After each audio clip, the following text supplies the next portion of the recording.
Welcome to the CPAP Shop's YouTube page. Learn how to disassemble and reassemble the Resmed AirTouch F30i comfort in this video. To disassemble this mask, undo the upper and lower headgear straps and pull them away from the frame.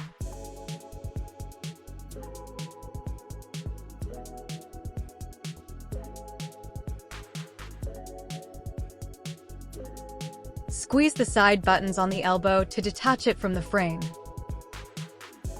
Next, grip the frame connector and lift up to unclip the frame from the cushion. Repeat on the other side.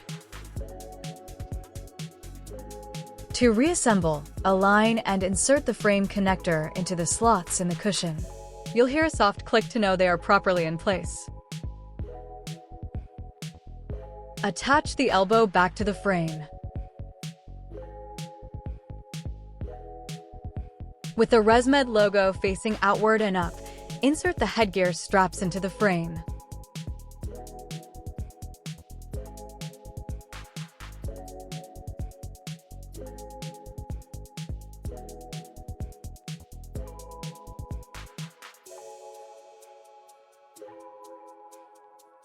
Your mask is ready for use again.